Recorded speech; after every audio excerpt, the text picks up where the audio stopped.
Thanks for joining us today. I'm Dee Dee Laugesen, Executive Secretary for the Committee on the Present Danger China.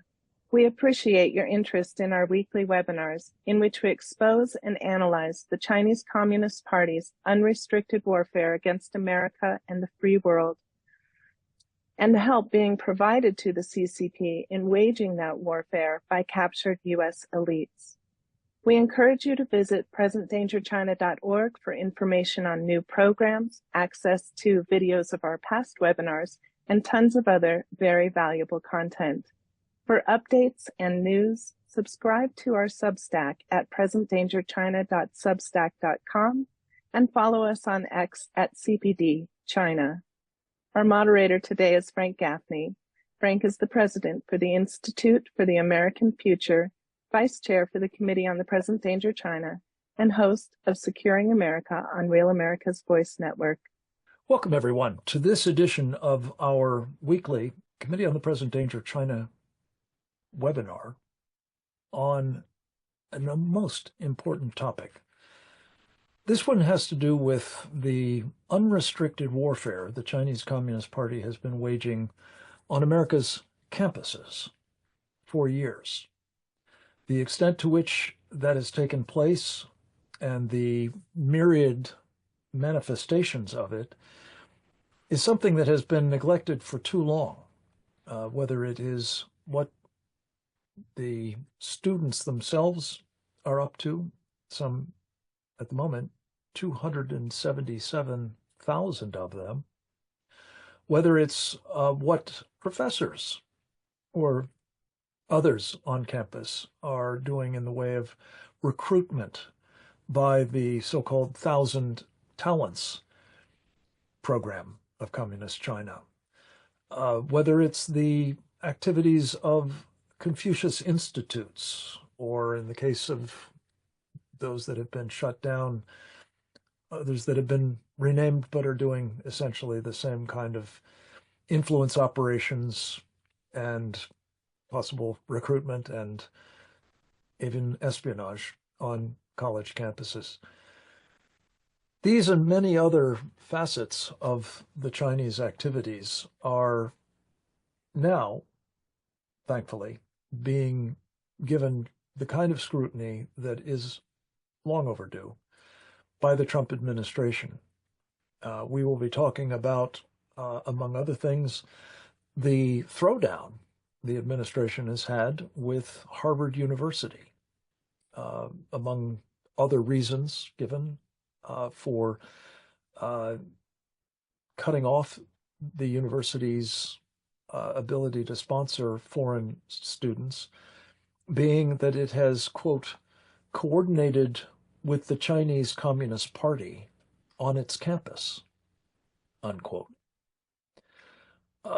In addition, we've been reporting from the Stanford Review about Chinese intelligence operations on that campus. And the reality, as a marvelous panel of experts will attest momentarily, there are assuredly hundreds, if not thousands, of other universities in this country that have been similarly weaponized against us. And not least the professors in many of those universities who may or may not have direct ties to the Chinese Communist Party, but certainly are aligned with its cultural Marxist efforts to take down not just academia here, or its products in terms of the students that in many cases move on to leadership positions in our country, but the country itself, which is actually in the crosshairs of the Chinese Communist Party. So to examine in detail what is going on in our universities and colleges, and for that matter, other parts of our educational system, to take stock of the implications of these being put in the service of our mortal enemy, the CCP, and to examine what kinds of things can be done above and beyond what the administration has begun doing, federal judges notwithstanding, to try to right the ship. We are very proud to present to you today's program with some of the best of our team, starting with one who is no stranger to these programs, a member of our Committee on the Present Danger China. Dr. Karen Sigeman is her name. She is the president of the very highly acclaimed American Freedom Alliance in Los Angeles. She has been a teacher at various levels of educational grades. She has been as well during the Cold War a top consultant on anti-submarine warfare to the United States Navy. Extraordinary resume that brings, I think, the appropriate balance of national security mindedness and deep knowledge of what is going on that does not exhibit it very much in America's academy.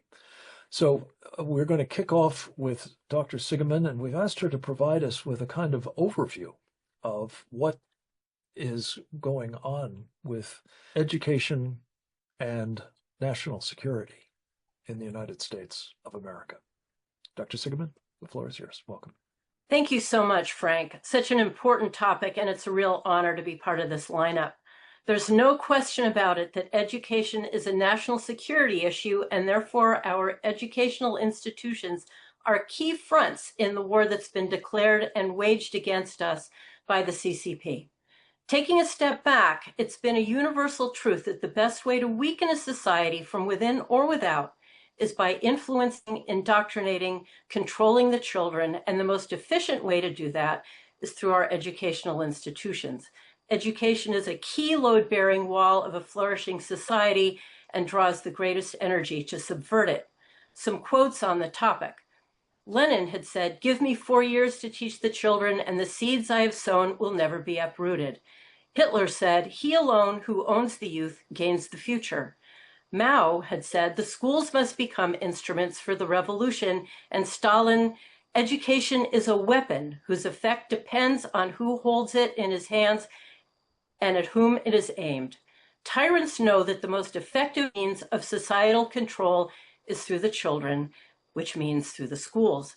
Most recently, UNESCO, that arm of the UN that deals with education, is overtly using education as a means for advancing all of the UN sustainability goals. As we know, the CCP has declared a people's war on the US, and they've been engaged in, as Frank said, unrestricted warfare. That is, tactics up to and including kinetic hot war.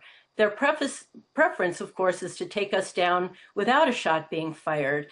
And again, the easiest, most cost-effective way is through our educational institutions, and we have incredibly been prey to this tactic for decades. Give me 4 years, said Lenin. Own the youth to gain the future, said Hitler. Education is a weapon, said Stalin, and each of those is being played out right here, right now. And Mao's utilizing the schools as instruments for the revolution is absolutely happening. And while he didn't say it in the context of taking us down, nevertheless, the schools are the instrument of this revolution. And the CCP is playing a major role in exactly this. Today, we're talking about the CCP's Campus Crusade, how they're utilizing academia to weaken us, to make us vulnerable, and to strengthen themselves. But it is very clear the Chinese Communist Party is completely allied with our communists here at home. Call them the woke, the left, whatever. They're all aligned in their hatred of what we are and what we represent, and in their passion to take us down. What are some of these tactics? Well, first, since the family is a bulwark against totalitarianism, the CCP and their allies seek to weaken the family and increase schools' roles in the day-to-day life of children, to act increasingly in the place of the family in all areas, including being the arbiter of morality. Secondly, since religion is also a bulwark against totalitarianism, the CCP and their allies here have been virulent secularists. But of course, they only seek to remove the Judeo-Christian God and Bible from schools, that foundation on which society and our prosperity are predicated.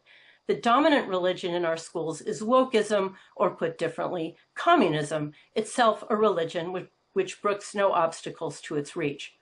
Curriculum is, of course, a means of propagandizing, but schools engage in a more general diminishment of that which makes us great.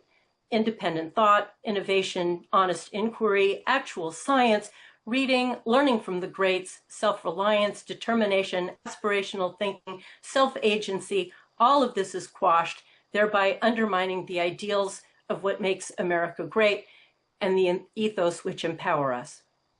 DEI, of course, is a tremendous weapon in this regard, and its attendant death of meritocracy. In addition, our current schools teach complete moral inversion. Communism is good, the United States is bad. To undermine children's belief in the goodness of their country is to damage their own self-worth, but it also undermines any pride and desire to fight for this country. And at the same time, the evils of communism are whitewashed when mentioned at all, and China is praised, never criticized. Another quote from Lenin, "We must teach the children to hate our enemies." And of course, that's exactly what they're doing, with the enemy being the United States of America. Fortunately, President Trump is taking aim at various of these tentacles of the CCP, including their influence in our schools. All of his education-related executive orders address much of this.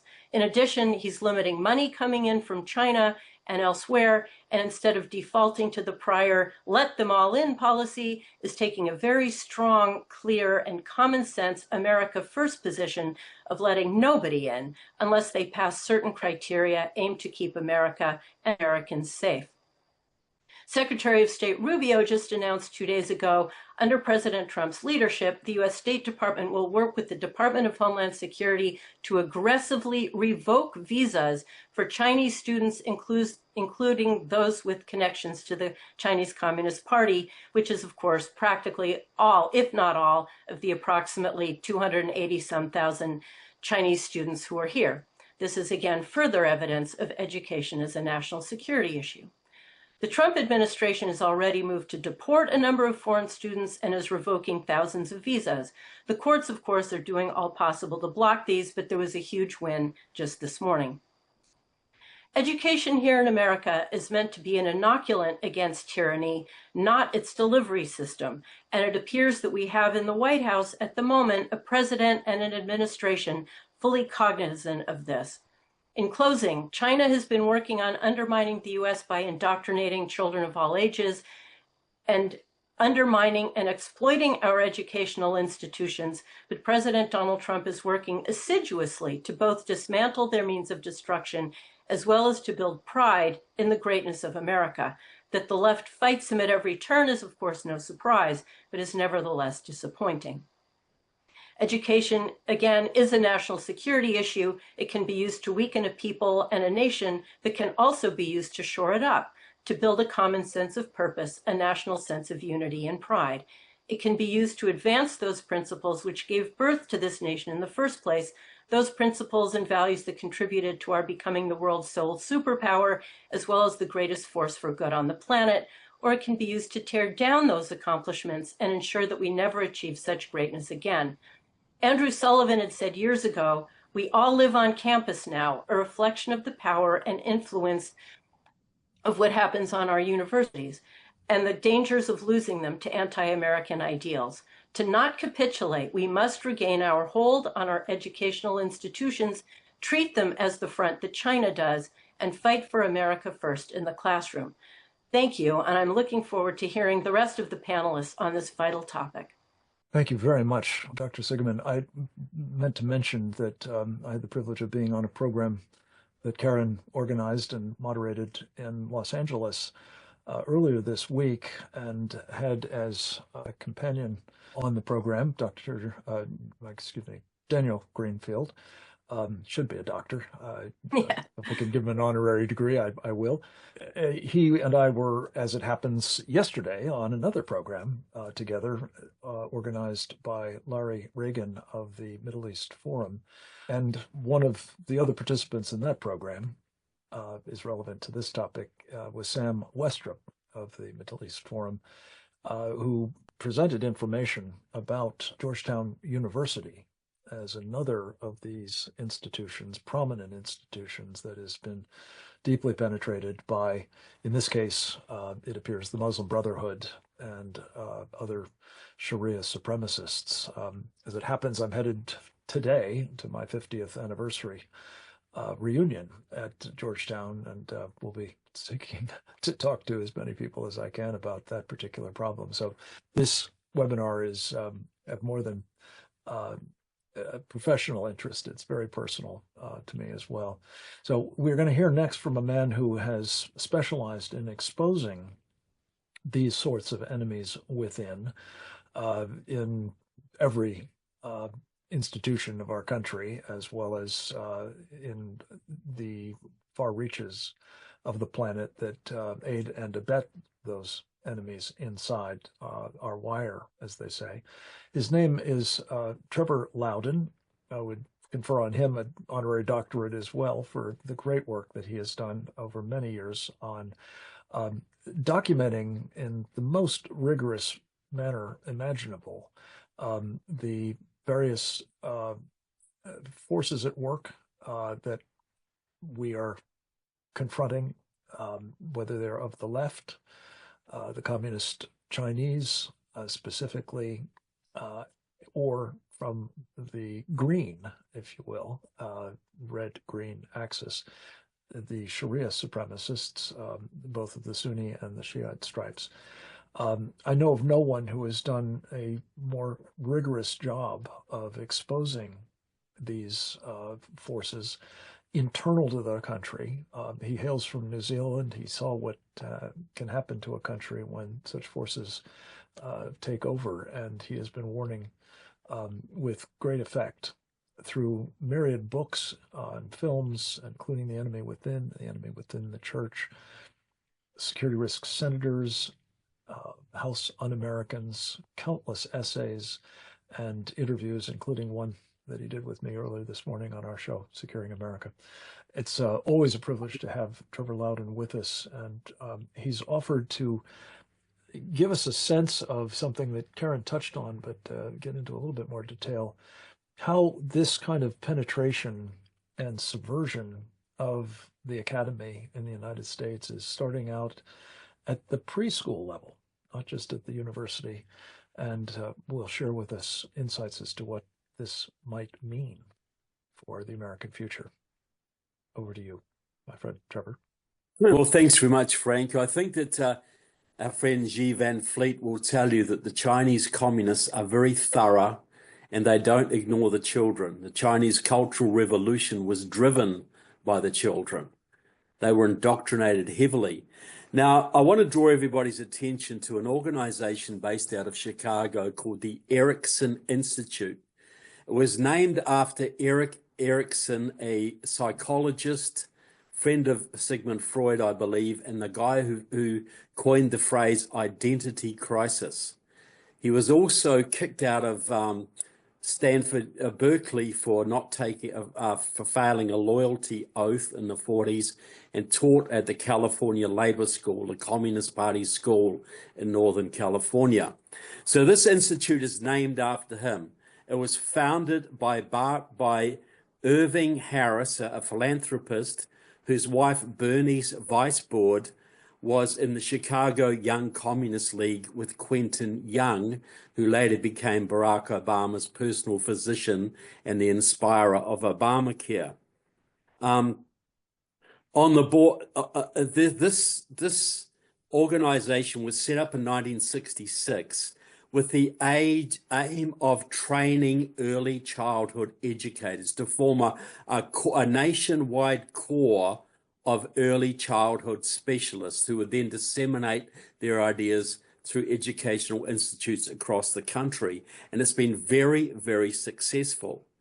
But in 2017, the Erickson Institute, it was also founded by Barbara Taylor Bowman, who came from a Communist Party family in Chicago and is the mother of someone you've all heard of, Valerie Jarrett.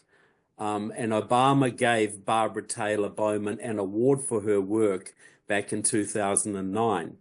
But in 2017, the Erickson Institute signed a formal partnership deal with the China Children's Press and Publications Group, which publishes the official magazine of the young pioneers of China, the Chinese Communist Party's kiddies wing, essentially. It publishes books on the thoughts of Xi Jinping. It publishes books for the Young Communist League. It publishes books on Chinese Marxism and its superiority to Russian communism and the American system. It is a major source of propaganda right throughout China, and it has a partnership with the leading early childhood development teaching institution in America, which has influence all over the place. There have been multiple exchanges between the two groups. People from Chicago go to China to train. People from China come here. So this is an organization to indoctrinate American early child, kids, kindergarten, early elementary school kids. So this is a Chinese operation, set up by the communists, now in partnership with the Chinese Communist Party, influencing children all over the country. Now, incidentally, one of the board members of the Erickson Institute was Bernardine Dawn, who you've all heard of, the Weather Underground terrorist, the Maoist, close friend of Obama's, who has done something. So we talk about curriculum, but the other damage the communists have done to the education system is totally destroying discipline. Now, Bernardine Dawn was the director of the Children and Family Justice Center, where they promote issues of war and peace, race and juvenile justice, children in conflict with the law, family violence, and school law. This is the institute that has done more to destroy discipline in our schools with lawsuits, with programs, etc., working with unions to basically turn American schools into bedlam. We all know that American schools have nowhere near the discipline they had 20 or 30 years ago, and it doesn't matter how good your curriculum is if you can't discipline the kids. If the kids won't learn, you're wasting your time. So that is another subversive element in the school system coming from a pro-Chinese communist. I'll give a couple of other examples on the early childhood education. Dwayne Campbell out of Sacramento is a member of Democratic Socialists of America, a 50-year veteran, a former member of the United Farm Workers under Cesar Chavez, but he is part of a group that writes the history textbooks for California. This guy also works with the Maoists of the Bay Area, and the Bay Area is where the Chinese communists, through Stanford University, through Sacramento, through San Francisco, really got a foothold in this country. And that's Dwayne Campbell. But he is basically in charge of writing the California textbooks, history textbooks, where they're all about Cesar Chavez, and they're all about labor unions and LGBTQ struggles, etc. And as he says himself, the good thing about this is that California is the biggest textbook market in the country, and books written for California end up all over the country. So this is another avenue of Chinese infiltration into our education system across the nation. Another example of this is Kent Wong. Now, he's a former member of the Communist Workers' Party, a very, very strong pro-China communist, who has worked over the last several years to form a partnership between the California education unions and the Chinese education unions. There's actually a formal partnership with interchanges, trips back and forward, delegations back and forward, so that Californians can learn more about the Chinese education system, and supposedly Chinese can learn more about the California system, though I doubt they'd be very interested personally. So we got to understand that unions are as Marx said, unions are the transmission belt of communism to the masses. So the education unions, which are all controlled by the left, by the hard left, the pro-Chinese left in this country, are the main channels for the corrupt curriculums and the weakening of discipline in American schools. And these connections are very, very easy to find. They are open, working right out in the open. They don't make any secrets of their delegations, but nobody calls them on this. Karen mentioned DEI before. Well, diversity, equity, and inclusion and its partner, white privilege, comes from Noel Ignatieff and Ted Allen, two former members of the Communist Party of America Provisional Organizing Committee, a pro-Chinese breakaway from the Communist Party USA. They invented these concepts. These concepts were then introduced into our education system, into our business world, through the Freedom Road Socialist Organization, a pro-Chinese Communist Party famous for starting Black Lives Matter and running the riots of 2020, and famous for its deep connections to the Chinese consulate in San Francisco. So everywhere you look in the American education system, high school, elementary school level, the lack of discipline, the horrible curriculums can all be traced back to the communist movement and specifically to communist China. And these links are not hard to find. Which brings us to the universities. A lot of people, commentators, make the point, well, you know, we've got 280,000 Chinese students here. There might be some spies amongst them. Well, I would venture to say that every Chinese student allowed in this country is allowed here because their family is in good graces with the CCP.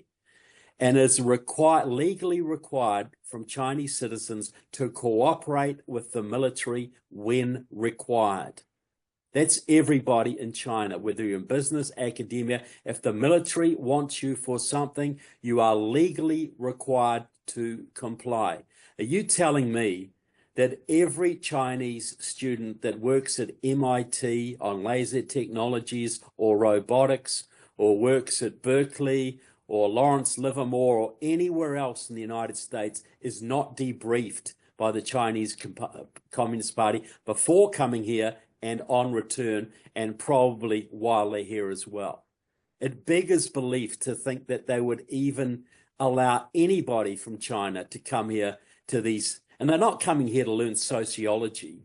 They're not coming here, they're all in the STEM sciences. They're all doing hard technology, all military application stuff. So look, every Chinese student in this country must be regarded as a potential spy. And President Trump's very, very within his rights to cut that pipeline. It's long overdue. And if that makes Harvard go broke, well, I think you could take half of Harvard's buildings and turn them into trade schools so the children of Massachusetts could learn something useful and the American economy would get a boost. In fact, I think about half the universities in America would benefit by to be turned into trade schools. And I think the whole economy would benefit, as would the students in those schools. So, but, you know, the Confucius Institutes are all part of this. And they have been closed down in some states, but they just come back under other names. So the Chinese, we've got to understand everything China does is done at the direction of the state. I quote in my book on Kamala Harris, Stealth, Kamala Harris's Communist Roots, a Chinese academic saying that when we put businesses, we want businesses and organizations in every congressional district in America. We all worry about the people, Chinese buying land near military bases. No, he said the purpose is we want institutions in every congressional district, because then we can get control of those districts, the politics of those districts. Because if you put a battery plant in rural Michigan that employs 2,000 people, that local congressman is never going to criticize China again, ever, because too many of his constituents depend on China for their income. So academically, business-wise, everything is done at the direction of the state. So their goal is, through the Confucius Institutes, the early childhood stuff, is to twist the minds of our kids, teach them bad history, teach them bad science, weaken their academic ability so they're more manipulable, and steal our secrets, steal our technology, influence our politicians, corrupt our academics, bribe our politicians. But other than that, it's all good. It's all benevolent, you know. But this is what we got to face. As Karen says, this is a national security issue, but it's way, way, way wider than a few Confucius Institutes.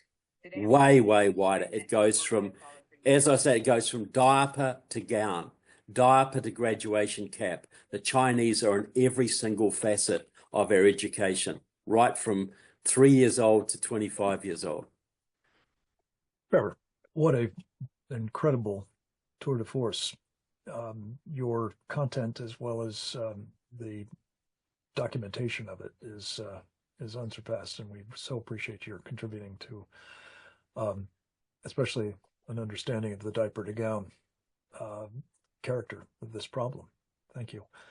We're going to be focusing next on the experiences and challenges of a man who has been valiantly fighting inside the academy for, well, freedom, for one thing, and for the values that we all hold dear. Well, I should say, we've certainly involved at the Committee on the Present Danger China, and I know our audience holds dear, and that is the need to preserve the national security in the face of myriad threats to it from enemies, foreign and domestic.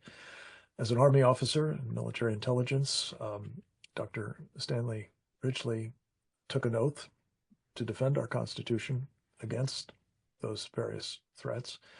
And he has been working assiduously, I think, among other things, in his role as a professor of management at the business school at Drexel University, and in his various publications to advance the cause of freedom in the face of such threats. I have gotten to know him and can attest to his personal courage in doing so, including in the face of very dangerous protests on his campus and the neighboring Penn campus, anti-Israel and so on. And he would walk through the crowd wearing a yarmulke, even though he's not Jewish, just to demonstrate his solidarity with the people they were demanding be destroyed in many cases. Stan Ridgely is the author of two recent and particularly relevant books. One is entitled Brutal Minds, about the left's brainwashing of our university students. The other, just published, is DEI Exposed, in which he talks about the saving of the United States, really, from the various challenges that have been thrown its way by these cultural Marxists that Trevor has just described so well. And we're anxious to get his thoughts on a, well, sort of situation report, as the military would call it, from the front lines of the fight against the radicalization on America's campuses. Professor Ridgely, thank you so much for joining us. Over to you. Thanks a lot, Frank. It's great to be here with a distinguished panel and talking about this important issue that I think all of us have, taken our own cuts at it. I bring a perspective, particular perspective, in that I've been studying this issue of DEI. I've been studying the issue of this doctrinal communism that is infesting our universities, and I've written two books on the issue. Now, whereas I think Trevor's comments that virtually every Chinese student is going to be an agent, more or less, of the communist government is no doubt true. I'm going to focus on the doctrines that have been embraced by our own academics here that really do managed to infest our universities with Maoism. Now that's kind of an extreme statement, but let me be clear on this. Right? In my book, Brutal Minds, I talk about how education schools, which are the chief villains in this, there's really no other, no greater group of mediocre academics than you'll find on a college campus than what is, aggregated in the education schools. And it's for this reason that the standards are low. It attracts a group of people who are enamored with Marxist ideas, but they can't use the M word in education schools on the college campuses today. They cannot use the M word, either Marx or Mao. So they've managed to launder their ideas through a Marxist functionary by the name of Paulo Freire, who is revered in college education schools as part of a pantheon of great thinkers. Paulo Freire was a Marxist. He admired Lenin, he admired Stalin, and he reserved most of his admiration for Mao Zedong. He said that whereas Lenin shot down the peasants and Stalin shot down the peasants, Mao found, quote, the most congenial solution of the century with regard to educating people in the doctrine of communism, and that is the Cultural Revolution. He wrote this in 1974 at the height of the Cultural Revolution in an article called in Cross Currents called Conscientização, or Critical Consciousness. Now, most people who follow Freire, these educationists coming out of our education schools, going down into K through 12, and also going up to teach in our graduate schools of education, many of them aren't even aware that this is part of Freire's doctrine. Most of Freire's education doctrine and theory was cribbed from Mao Zedong's education theory. I mean, this is a fact. If you read his books, he has a whole series of books called The Pedagogy of Hope, Pedagogy of the Oppressed, Critical Consciousness. It is all Maoism kind of recycled. Well, this is what American educators have embraced, and they've done so explicitly. There are no dots that we need to connect. I mean, it's pretty much out there in our face, but it's done in such a manner that, well, no one knows it's Marxism. Really, no one knows it's Maoism. It's critical consciousness, and it's Freirean consciousness. He's a Brazilian educator with a kindly visage and a gray beard, and so he must be okay. Well, this is how the doctrine of Maoism has been slipped into the K through 12 via these service teachers, and it's also been maintained and reproduced in the college campuses in our graduate schools of education, mainly in graduate programs that train student affairs people, higher education management, leadership, that kind of thing. Now, these people are trained to be functionaries in the university. I mean, this is how the bureaucracy recycles itself. And so you'll find that the main Marxists, the main leftists on campuses are in the bureaucracies. And these, and the bureaucracy is called student affairs, and they're laboring for social justice. And their job, as they see it, is to, quote, boldly transform higher education. That's their motto. That's the motto of several of the student organizations, student affairs organizations, professional organizations that really are the keepers of the flame, the keepers of the ideology, and ensure that that is what is propagated on the college campuses, including mine. Now, what is included in this? Well, it's indoctrination. It's indoctrination of a received truth. The idea that we want to have our students achieve critical consciousness. Critical consciousness is the modern permutation, neologism of class consciousness. It's kind of Marx class consciousness updated for the 21st century. Critical consciousness. And this means accepting whole cloth, accepting in one bite an ideology that divides our students, our faculty, our staff into villains and victims. And this is the view of folks in student affairs. It's certainly the view of the DEI cadres that are highly paid, ubiquitous on the college campuses, but thanks to the DOJ and the current Trump administration, are on their way out. Some going quietly, many are making a lot of noise, but they're on their way out, unfortunately. The bureaucracy that remains is canted to the left tremendously. We know this. It's canted 12-1, liberal to conservative. The faculty, 6-1. This is according to this research by my colleague Samuel Abrams at Sarah Lawrence College. 6-1 in the faculty, but 12-1 in the bureaucracy. And this is why this 12-1 ratio of committed believers in the leftist leftist enterprise of social justice. This is why its reform is so difficult, and why we find DEI programs are being swept away, but suddenly they're being reincarnated, same programs, but just different names. I think that Trevor mentioned the Confucius Institutes. We've swept away about 100 of them since 2019, but they're popping up under different names, supposedly teaching, the rich texture of Chinese culture and language, et cetera, et cetera. But we know that they are basically making the American students, faculty, and staff susceptible to these types of Maoist/communist ideas. And I've taught in China. I taught it for 4 years, intensive business courses at a university in Guangzhou. And I can attest that, these university students there speak English, and they can speak capitalist lingo better than a lot of our students here. But every university has what might be called a Zampolit, or a political officer that guarantees the political reliability. There's no talking politics. When I was there, whenever the Communist Party Congress, which is held every 5 years, was in session, suddenly the internet connection for the university was all wiped out. So there could be no concerts, there could be no exchanges of information, no flash mobs, no protests, nothing like that. And they were not even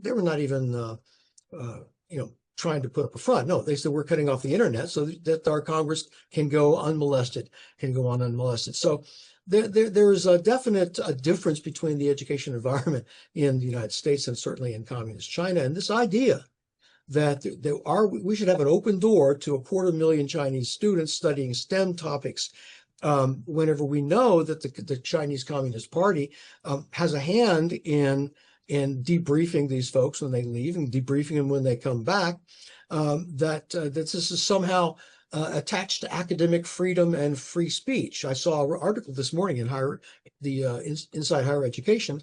A spokesman by the name of Jonathan Friedman at PEN America, which is concerned with human rights, said, this is terrible what the Trump administration is doing, examining these visa applications for these Chinese students. It's terrible. Hand-wringing. The ubiquitous hand-wringing, we see the obligatory hand-wringing.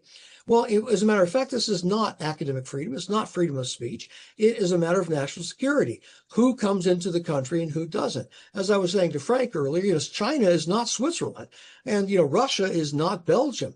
So we have to make distinctions between these countries and not pretend that there's some sort of world community that is benign and come one, come all, and we can increase our world comity by somehow, hands across the water, and let anyone who wants to come here to study and take military applicable secrets back to their home country, that would be a policy that's someone like President Biden would follow. No, we have a new sheriff in town, and there's a new spirit of scrutiny that is ongoing. And the American universities with the Fulbright scholarships and Harvard University and Yale University and University of Pennsylvania, that they're not used to scrutiny, and they're not used to accountability, not used to transparency. But as I said, there's a new sheriff in town, and I think that these universities are going to have to get used to it. I'm delighted by it. I'm optimistic about where the direction is going, and I can't wait for 3.5 more years of progress on the college campuses. I think that we've got a lot of work to do. I mentioned that the view of some of these organizations, one of the organizations in particular, the student affairs organizations, this nationwide professional group, their motto is boldly transforming higher education. Well, this organization is steeped in the propaganda and steeped in the ideology of Paulo Freire and neo-Marxism. I'm a member of the organization, so I know this for a fact. I get their literature, and which appears in my book. Where did this come from, this idea of transformative education? Well, they believe in indoctrinating students, and they used to use something called re-education. In fact, they adopted re-education from Kurt Lewin, an American social psychologist from MIT in the 40s, the father of the Encounter Group, who developed a brainwashing program. And student affairs on college campuses nationwide utilize his technique. But they realized that Re-education is a problem. This term is a problem now because of the Manchurian Candidate film and things like that. So they basically changed it to something that's still used today. They call it transformative education.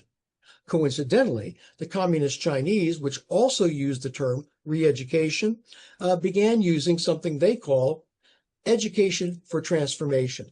Now, this is more than just a coincidence that we use the term, our people here use the term transformative education, whereas the Communist Chinese are using the term education for transformation that they apply to their own concentration camps where they are maintaining over 1 million Uyghurs, the Muslim minority in China right now.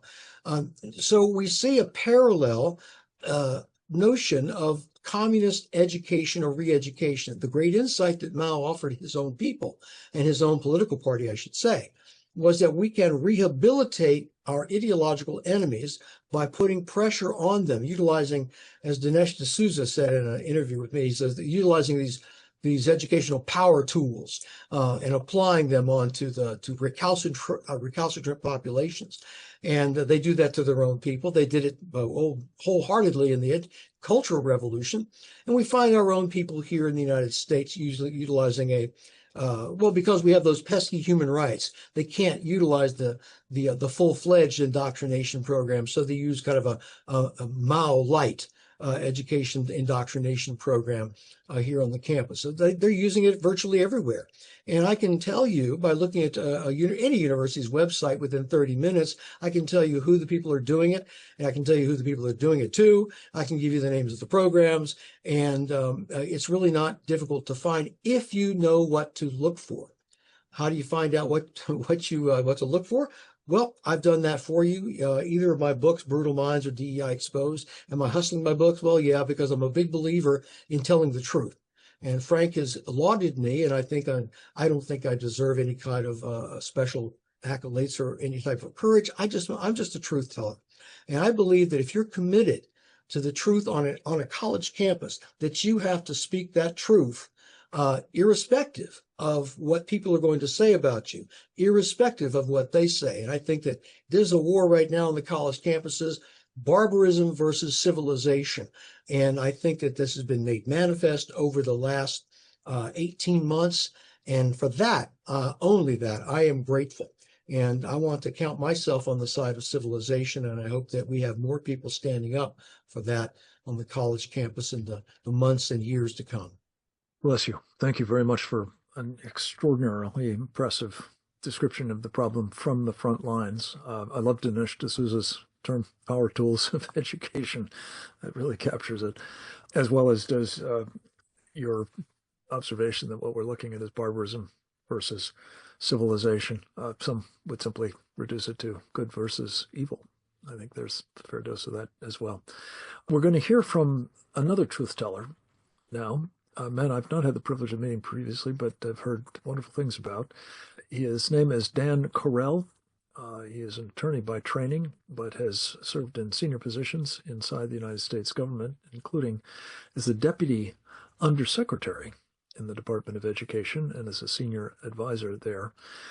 He's also been a former executive director of the Corporate Executive Board, and his title is something that he's taken previous cuts at, but we've asked him to share with us its insights. The CCP on U.S. campuses, the findings of the House Select Committee on the Chinese Communist Party.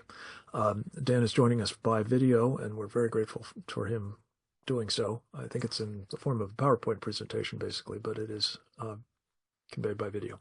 Let's go to it now. Hi, I'm Dan Carell with the National Security Institute, and pleased to be talking to you about the CCP in American and other Western universities. I am going to try and land this plane in 7 minutes so that it's interesting and fast. So I want to talk about 4 things. I'll start by setting the table, and then I want to talk about CCP goals.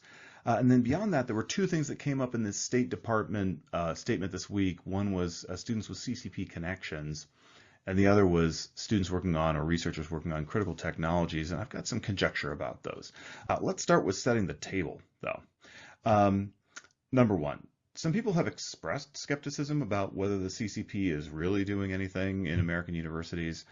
Of course they are. It would be malpractice for them not to. They have tens of thousands of people in agencies, from the Ministry of State Security to the United Front Work Department to other organs of the Chinese state, whose job it is to, in a host of different ways, look out for what they regard as their interests.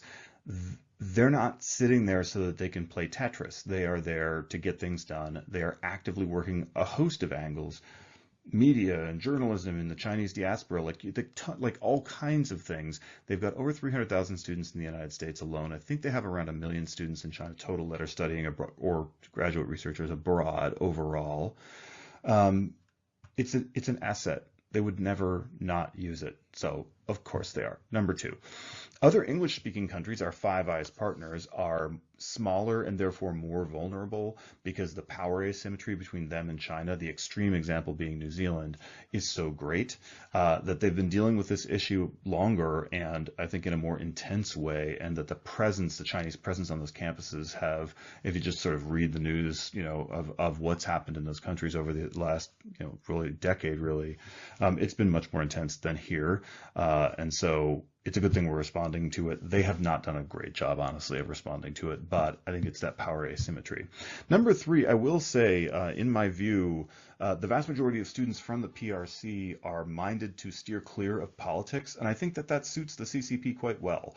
They are here in a very transactional way to get a degree. It's almost always engineering or STEM or something like that. It is not their tendency to want to get involved in political stuff in the way that, Western young people will sort of go out and do a protest just because why not?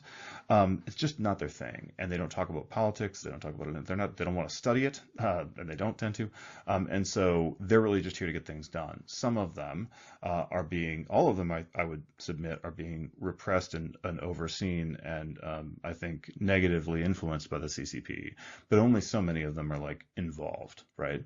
But when you're talking 300,000, if it's even 1%, it's a lot. So CCP goals, what do they want to do? They want to shape perceptions. They want us to think of them as a 5,000-year-old culture that has interesting cultural stuff, and none of the things that we probably should be talking about are included in that. Number two, they want to silence their own people on our campuses, but they want to silence all of us. Absolutely. They want to silence everyone in the world on the topics that they regard as forbidden. Classically, it's Tibet, Taiwan, Tiananmen Square, but the list is growing, right? Xinjiang, obviously, Inner Mongolia, the South China Sea, origins of COVID, all kinds of stuff. There's a list. That's most of the list that they don't want us talking about. They don't want to have lectures going on about it. They don't want us teaching classes about it. And they go about using their influence, money, and presence to try and prevent those things. They want to acquire technology. We know all about that. It's a big topic. I won't get into it.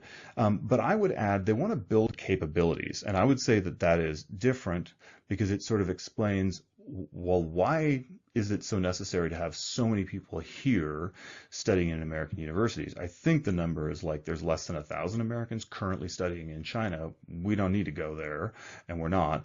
But there's over 300,000 Chinese undergraduate and graduate students here. I would just say that there's kind of a hierarchy. What I put on this slide is sort of 1 through 4. It's one thing to know something. That's, I read the article. It's another thing to understand something. That's, I wrote the article. But above that, in the physical sciences, when you're talking about actually working with materials and stuff, it's another thing yet to be able to do the thing. And that takes practice and being in a lab and learning from other people who know how to do it. It's sort of this informal knowledge of I can do it. Doing something alone, that's number 3, is not nearly as hard as doing something as a team if it involves a group. And so you really got to be there, right? Just like if you want to be, I'll use a sports analogy. If you're an American kid with a lot of talent for soccer, if you want to be great, you got to go to Europe. It's a team sport. It's complex. You're not going to, maybe now you can do it here. You got to go to Europe, right? And so it's still true. If you want to be great at STEM, and if it's a hands-on, get your hands dirty thing, you got to come to the United States. I mean, maybe some places in Europe, maybe Cambridge, mostly it's still the USA. So, CCP connections. I'm turning now to the last couple things I wanted to mention. the State Department makes this release this week, and it doesn't say a lot, right? But it says we're going to be aggressive, we're going to be pulling visas, and it's for people with CCP connections and working on critical technologies. What might that mean? CCP connections. I hope it means that they're going to look real hard at anybody who's been involved in CSSAs, Chinese Students and Scholars Associations. Those are basically channels through which the Chinese state represses their own people on American campuses. There are many, many, many, every major research university has one. Some smaller schools have them too.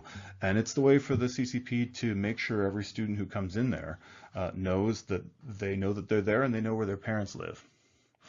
Pretty much that's what it's about. There's other things going on there, but that's why it matters to the CCP.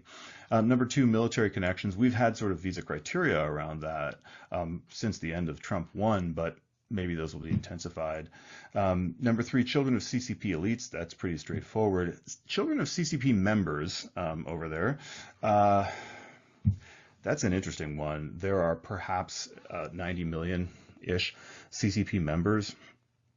So that could be most Chinese students. I don't know how we're going to find that out. I don't know if there's a way to find that out. I don't know if that's the direction we're headed. But that would be a pretty comprehensive position to take if we're pulling those visas. And then the other thing is people who are graduate researchers, I assume, who are working on critical technologies. What might that look like? I will just point out, obviously, anything with military applications, and I think that there's a lot of stuff with military applications, and it's not just the things that are obvious. And so there's a thing called the Chinese Defense Universities Tracker by the Australian Strategic Policy Institute. It's excellent. I've just put an acronym there, but you can look it up. Even if you just put those two acronyms, you'd get it. And it kind of outlines relationships between Chinese military universities and Western universities. And so that gives you a feel for some of those things. Below that, I just listed the 5 items that I think are probably top of the list for where we'd start. If we're talking about people working on critical technological research, it would be quantum AI, biotech, semiconductors, cybersecurity. There's probably more, but I'd start with those. So that's a little conjecture, and I've landed the plane in a little under 8 minutes, so I will thank you very much for the opportunity again, and I'll say goodbye. Thanks. You did it indeed, Dan. And I've never seen that combination of the speaker and the slides. That's an innovation that maybe an important technology we don't want to share with the Chinese Communist Party. Thank you. I'm not sure that was exactly the advertised findings of the Select Committee, but it was very illuminating just the same, and we appreciate your contributions, Dan. We're going to hear next from a woman who has survived the Chinese educational system under the Maoists and their successors, as well as been a voice against Maoism, or cultural Marxism, if you will, inside American education. In fact, she came to prominence in this country, having immigrated from China legally, I hasten to add, when she addressed the school board in Loudoun County, Virginia, about what is being done in these public schools of the county, as well as more broadly in the indoctrination of our children. Her name is Ji Van Fleet. She is what I call a foreign-born American patriot, a survivor of the Cultural Revolution in Mao's time, and the author of an immensely important book entitled Mao's America, A Survivor's Warning. And we've asked her to talk a bit about how the role of education in Mao's America is playing out, the Cultural Revolution in our schools. Xi, welcome back. It's so good to have you with us. Over to you, ma'am. Well, thank you for inviting me to this very important panel and talk about this very important topic. I have to say, I am one of those Chinese students. I came here in 1986. And so I want to talk a little bit about who are those students, what the difference among them. They're not all just Chinese students. And also, first of all, I do want to say that education is really a matter of national security. For the CCP, that is exactly what they think of education. And they need to control the mind of young people, and they need to indoctrinate them. And if these young people come to America and learn about democratic values, that will be a threat to their power. At the same time, it is also a national security issue for the American, for us, because now under the control, the Marxist control of our higher education and public education or private education, now they produce American-hating younger generations, and that is absolutely a national threat, a security threat. So I think the speakers before me and really make that case very strongly. So it's both important to China and to us. Let me talk a little bit about the so-called Chinese students, and I think it's important for people to understand the makeup of this special population. And so after the opening up of China in the late 1970s, and I believe it was during the Carter, after Carter administration, when it tied the academic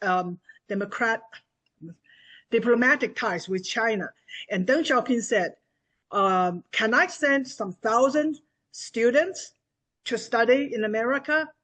Carter said, "Send 300,000." And that's what the number we have today. We have about 300,000 students come here to study, or to steal, or to spy. Yeah, it's a really a question, but it started with the Carter administration. So in the early 70s, who came out first? And it was the children of the CCP elite.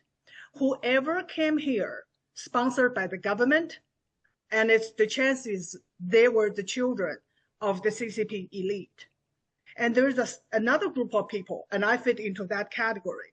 And I came here with the help of an American friend. She came to teach in my college. We become friends. And then she helped me to get a citizenship in Western Kentucky University. So some people like me were able to secure the assistantship or scholarship from American University, because at that time, no one, zero people can afford a tuition. And I could not even afford the airplane ticket. And I have to borrow money and eventually pay back. So there is a difference right there. I'm not saying that everyone came here sponsored by the government is a spy, but they are the selected. They are vetted by the CCP. Okay, so going forward, during the 90s, there are a lot of people were able to get assistantship, scholarship, usually in the STEM field from the American government. And I know people who have no background. They're just very good. And they got here and because of the generosity of American universities. After China became rich, thanks to the bad mistake and made by the Clinton administrations, they got really rich very fast after they were admitted to the WTO. Now we have a new elite. And so there's a lot of people made a lot of money, and they all send their kids to America. So this is a new breed of Chinese students. The students came earlier, like my generation. We all lived under Mao's regime. We had a firsthand experience of the horrors, living under the horrors of communism. And most of us, even those who came here sent by the government, embraced freedom. And after the 1989 Tiananmen Square massacre, we were allowed to stay because the Congress passed the bill. and allow and just grant a green card to all of us.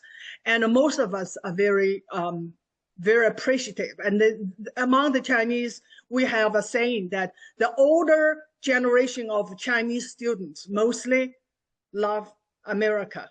But this new brand of Chinese students, they were taught to hate America. They were taught to believe that the East is rising and the West is declining. And it is the destiny of China to replace America. So a lot of them came here, and especially those government sponsored.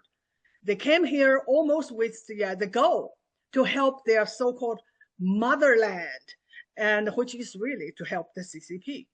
So we have a lot of those people that they, well, some government sponsored, they are tasked to do certain things, including spying, and there are others they just want to. They want to, and there are still others. They are pressured because they have family in China, and so there's just all sorts of people. And one thing I think stands out is that the newer generation of Chinese students, they were taught to hate America, and when they came to America, their view were validated by their professors and by their universities.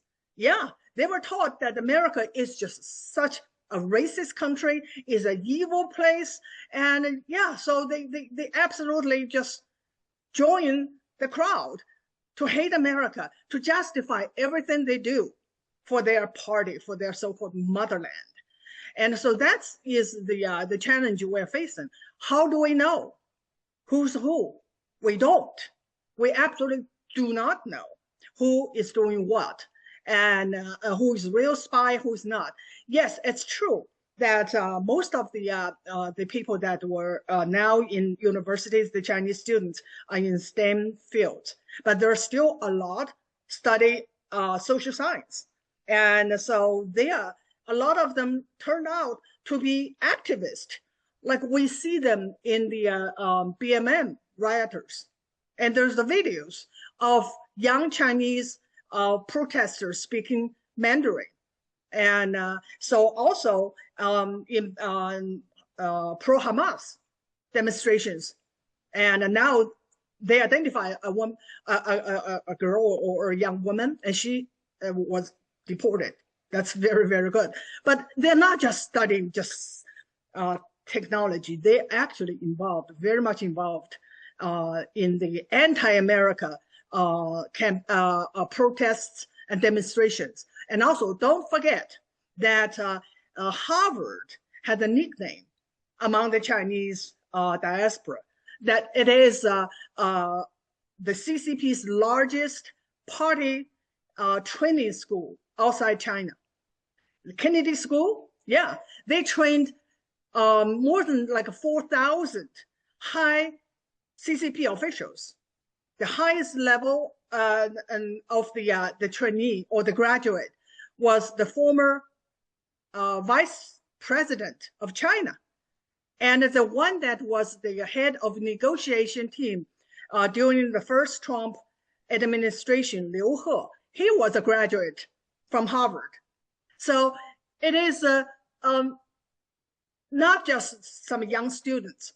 They have sent the high officials, including the paramilitary personnel from Xinjiang. After that, it became a public knowledge that they were having genocide and persecution of Uyghurs. Harvard trained those people. So this is a really problem we are facing, because it's not just the CCP. Whenever I talk about CCP, I always point to the enemy from within.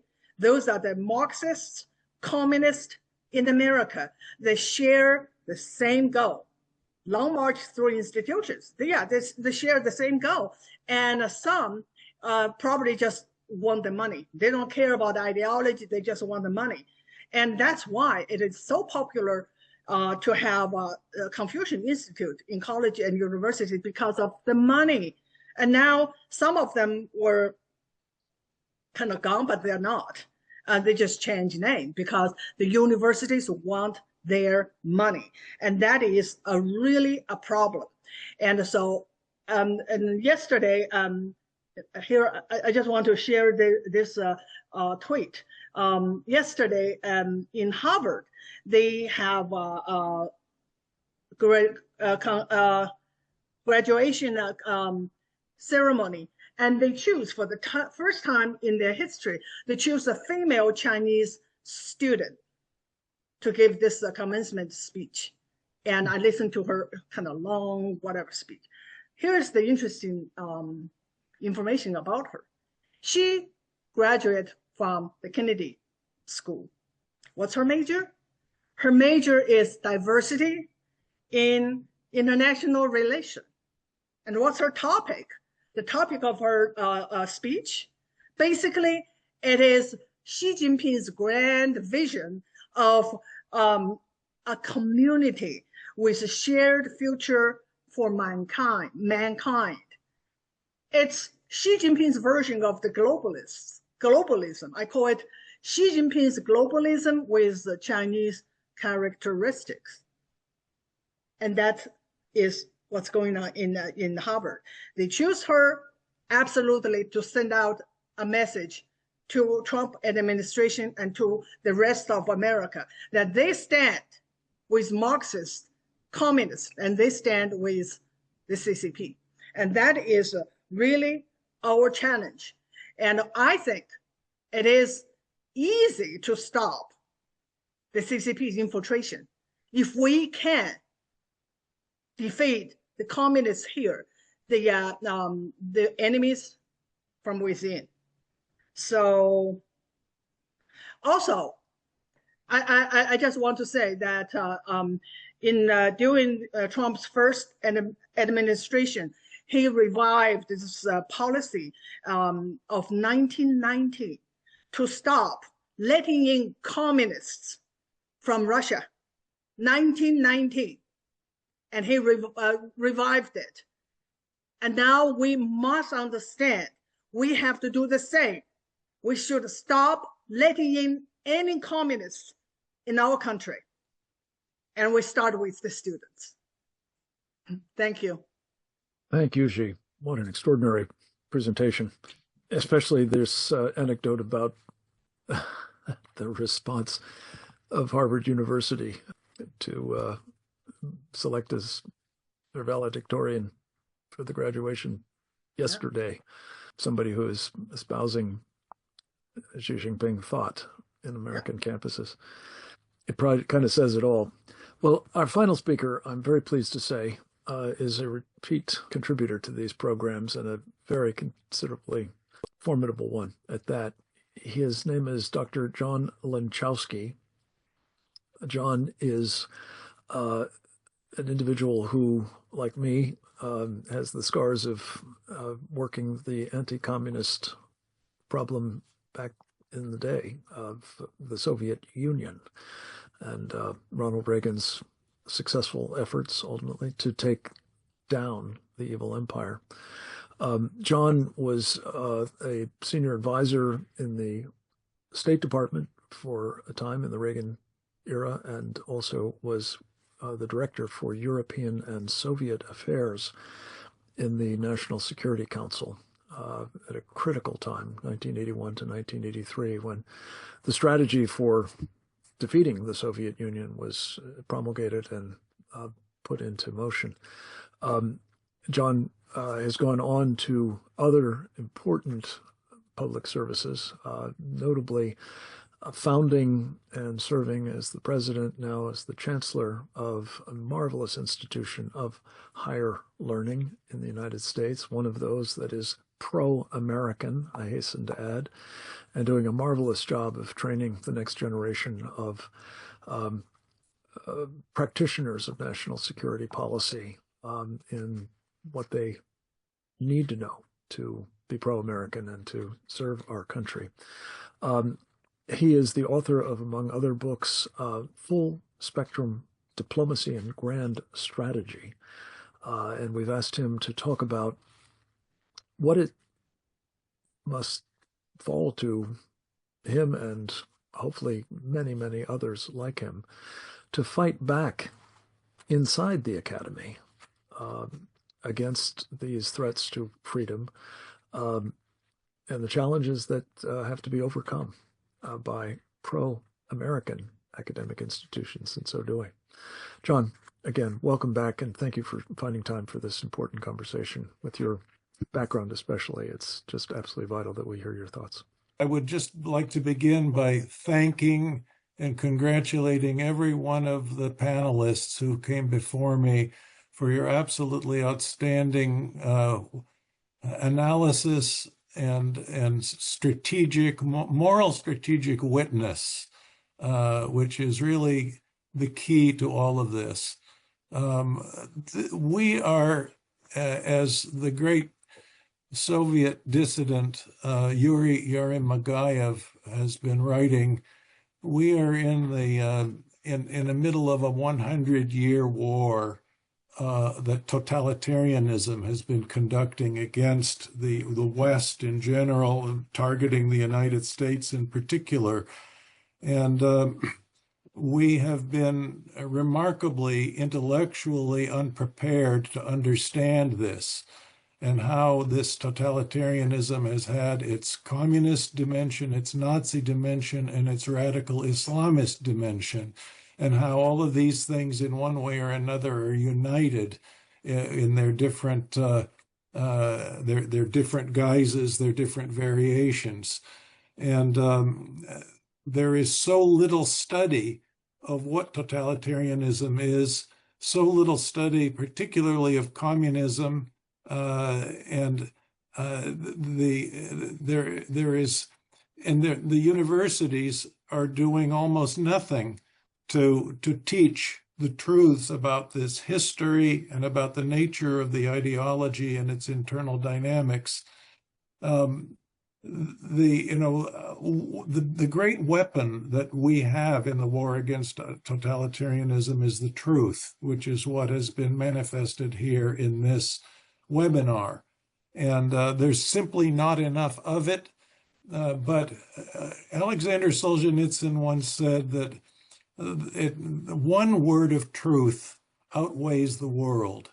And I remember, my father was a professor at Berkeley for 40 years in the political science department, and he was one of two anti-totalitarians on a faculty of 65 professors. And he didn't know who the other one was for 15 years.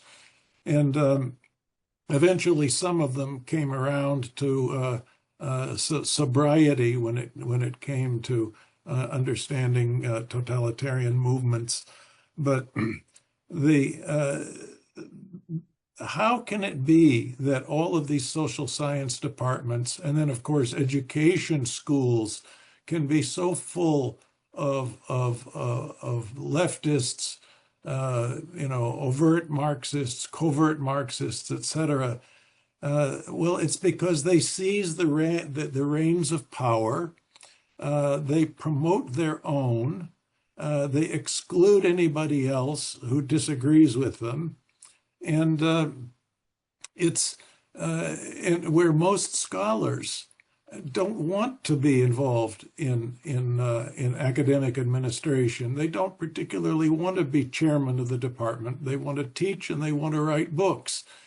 And so these universities have been vulnerable to the power struggle dynamics that have been introduced by people who are using the university for their political agendas. And it's extremely difficult, of course, to fight against this once you've got a 9-to-1 or 20-to-1 ratio against scholars who are either just for pure scholarship or who actually believe in the cause of freedom. And so, but what's remarkable is that the 90%, the 95%, or the 99% of the professors on the left are scared to death of the one professor who bucks the trend. They cannot stand to have a single voice of truth. And it strikes me that most of these universities are not going to be repaired easily, precisely because of the problem of tenure, which has been abused by the ruling faculty members who are able to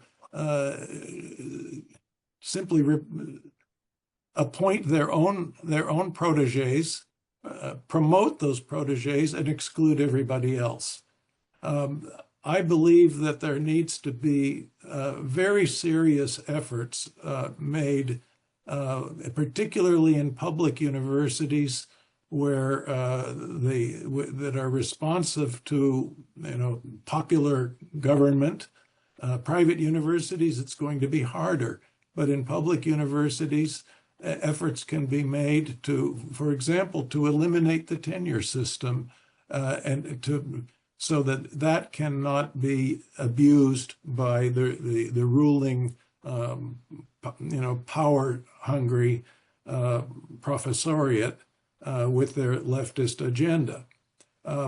I've been associated with several academic institutions in the Washington, D.C. area, teaching or studying, and I came to the conclusion that it was necessary, in order to teach what had to be taught, in order to get our national security right, to found an independent academic institution with an independent board that is committed to our mission of the defense of American morally ordered liberty. And we have managed to get through the gauntlet of licensure and accreditation, when there are, and it is extremely difficult to get that in this country, because there is a cartel in the higher education system, and of course now the Institute of World Politics, IWP, our school, is now part of that cartel. But you can't even apply for accreditation until you have a degree program in place and a student body enrolled who are willing to graduate from an unaccredited school. It is a very long process to try to get that accreditation. We finally got it.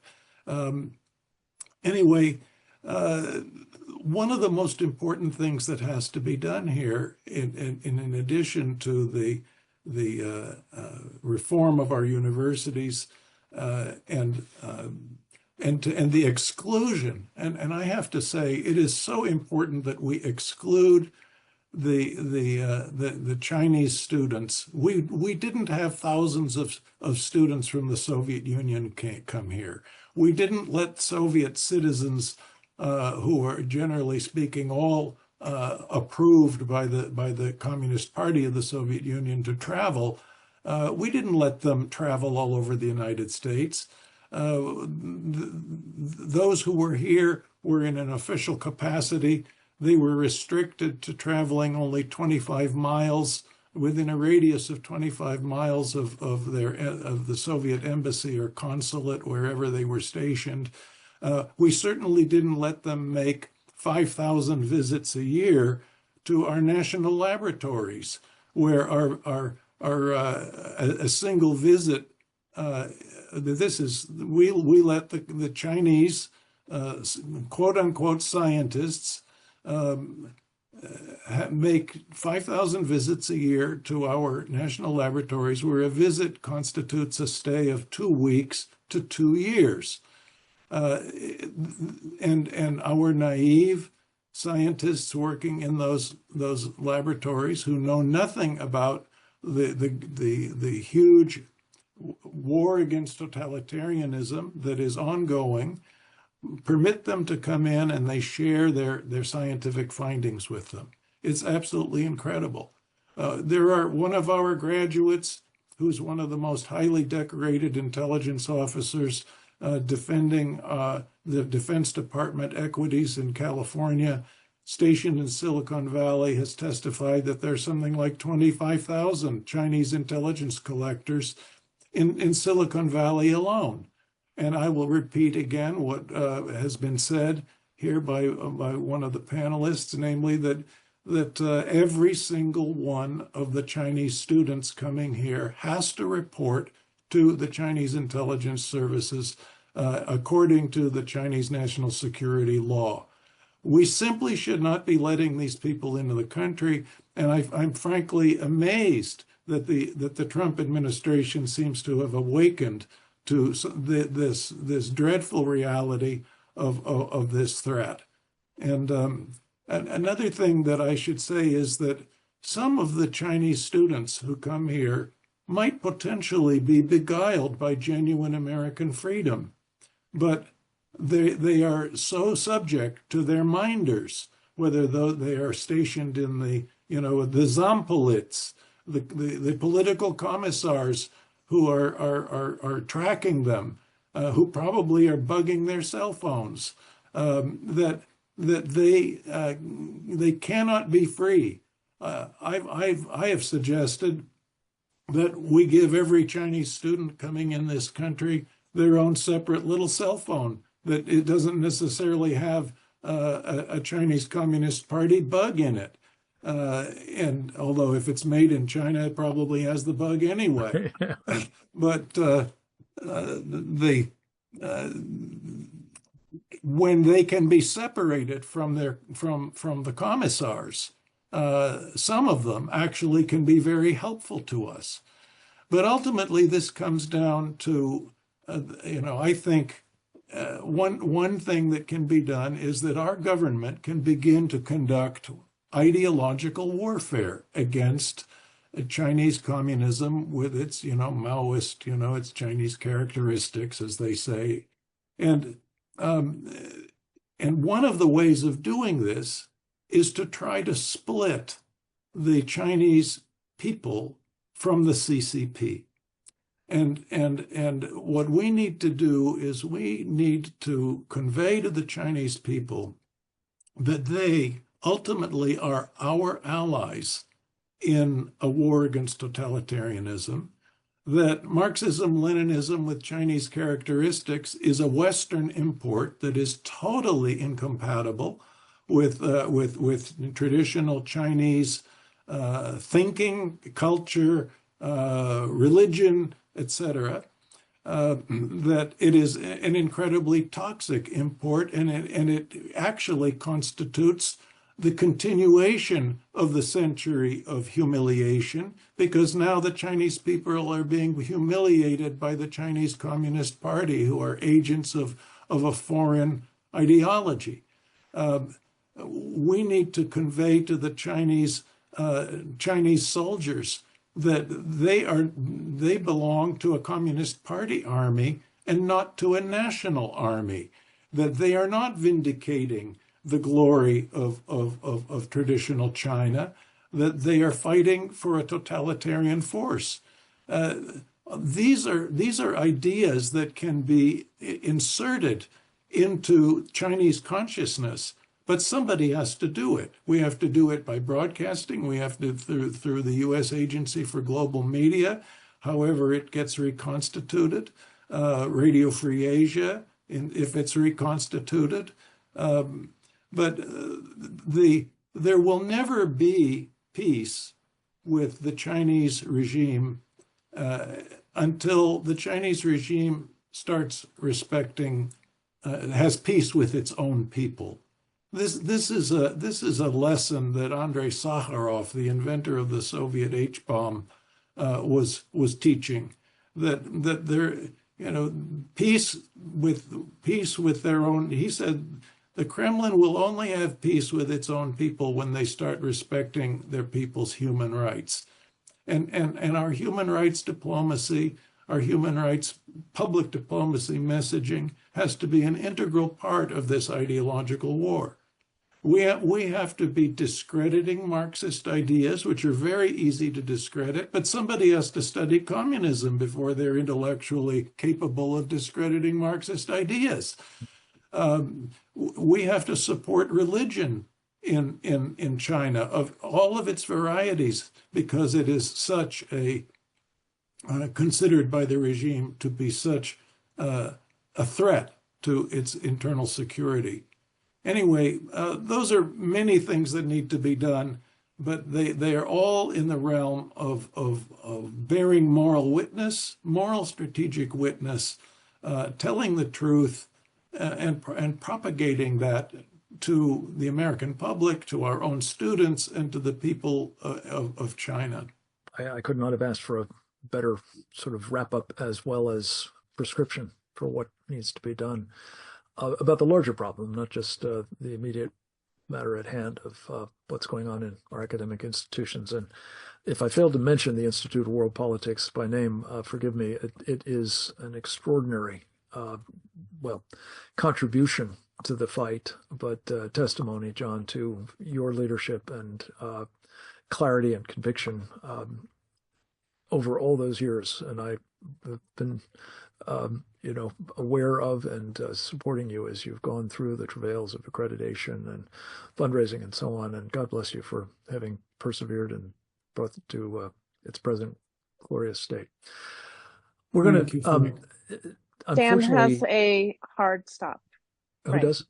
Stan has a hard stop coming right up. Well, I think we probably do too. Alas, we are at the end of our extended time, let alone the appointed hour of 2:15. I would, if anybody wants to take just a quick question or two, be happy to toss one your way. If you've got to go, we will thank you very much for participating, especially Dr. Ridgely. God bless you. Keep up the great work, and we'll be talking with you further soon. Anybody else game for a question quickly? I don't want to wear out our audience either, but hearing none. Let me just then wrap up. I want to say this has been a prodigiously important conversation. Each and every one of these presenters has made points that I pray will be brought to the attention of the administration, which, as John said, amazingly, has taken on this fight, notably with Harvard, yes, of course, but now with academic institutions across the country in connection with these foreign students. It is likely to be a thankless task. It will surely be further impeded by federal judges who think they know better what the government of the United States should do, often without regard, frankly, to the Constitution, let alone the national security. I pray that President Trump and his team will carry on in removing Chinese students from this country, obviously in an orderly and peaceable way. But this is an absolutely indispensable step to reducing the powerful threat that they represent in this country. And I think, as Jesus said in her wonderful personal testimonial, this is not to say that every single individual person from China, student or otherwise for that matter, is necessarily an enemy. On the other hand, every single individual from China, whether they're students or otherwise, are, as we've heard repeatedly, under the thumb of the Chinese Communist Party and obliged to engage in whatever they're directed to do by the military of the CCP, the People's Liberation Army. And I just would leave you with this final thought. As we contemplate that prospect, we have to bear in mind, as we try to underscore in every single one of these programs, we are not at odds with the Chinese people. I think it's fair to say that we are not interested in war with the Chinese government, but they are interested in war with us. Indeed, they are waging war against us. And they have found, as I think Dan Cullen put it, the obvious play of using our universities as just one more front in that overt, determined, patient effort to take down this country. We must be equally clear-eyed about it. And I want to thank each and every one of these remarkable speakers for helping put these critically important ideas so starkly. We must make the right choices. So thanks to Karen Sigeman, to Trevor Loudon, to Stan Ridgely, to Dan Cullen, to G. Van Fleet, and to John Lynchowski. Heroes all, and we need their teaching to be closely followed by all of you, and with your help, a vastly larger audience beyond. God bless you. Thank you for joining us. Come back to us again next week. Stay online with us at presentdangerchina.org. Back to you, Dee Dee. Thank you. Thanks, Frank. As Frank just said, a video of this webinar will be posted to presentdangerchina.org within a day or so of the conclusion of our program. Please share this and our other programs with your elected representatives, colleagues, and other networks. For webinar notices, updates, and news, subscribe to our Substack at presentdangerchina.substack.com and follow us on X at CPD China. Join us again next week for another installment of our Committee on the Present Danger China webinar series on the CCP's unrestricted warfare against America and the free world, and how CCP captured elites betray the USA. Thanks for being here, and goodbye.